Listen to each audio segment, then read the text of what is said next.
The fourth thing all pro players do when they hit a forehand is they follow through. Now, from my contact point to follow through, I'm going to do a couple things.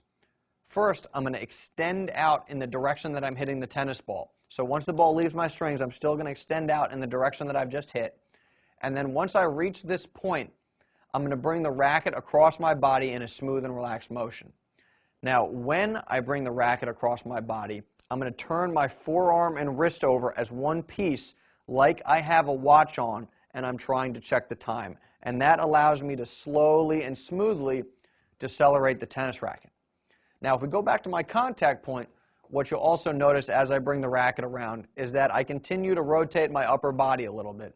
And by doing all these various things, that's going to allow me to not only slow the tennis racket down, but also decelerate my body smoothly. From his contact point, Frank's going to begin his follow-through by first extending out in the direction that he's hitting the tennis ball. And once he's extended out, like he's done here, he brings his racket across his body in a smooth and relaxed motion. And when he does that, he turns the forearm and the wrist over like he's checking the time on a wristwatch. Now, if we go back to his contact point, as he follows through, he also continues to rotate his upper body, and he also brings the racket up over his shoulder. And when you're first building your forehand, that's where you want to follow through. After you hit, bring the racket up nice and easy over your shoulder. Now let's look at some pictures of Andy Roddick following through. In this first shot, Andy has just hit the ball, and he's extending out in the direction that he hit. He's really got good extension into the court. And just about now, he's probably begun to turn his forearm and his wrist over like he's got a watch on. In this next shot, he has turned his forearm and his wrist over. If he was wearing a watch, he could see what time it is. And he's also brought the racket and his arm across his body in a smooth and relaxed motion, and he's continued to rotate a little bit.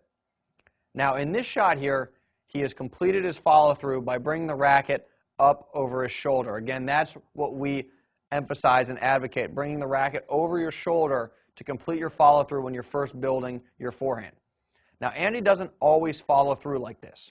Sometimes he'll follow through like this instead, where the racket is down by his waist or maybe by his torso. And there are a number of ways you can follow through when you hit a forehand, and I'm not going to get into why you might follow through like this as opposed to over your shoulder like we've emphasized. There's a number of reasons why you might change your follow-through. But what you want to take away, when you're building your forehand, bring the racket up over your shoulder. Let's go back to that last clip. Again, that's what Andy's doing here. Racket is up over the shoulder. This is the easiest way to build your forehand. Bring the racket across the body, nice smooth motion, turn the forearm and the wrist over, and bring it up over your shoulder. That will get you hitting a very solid and a fundamentally solid forehand.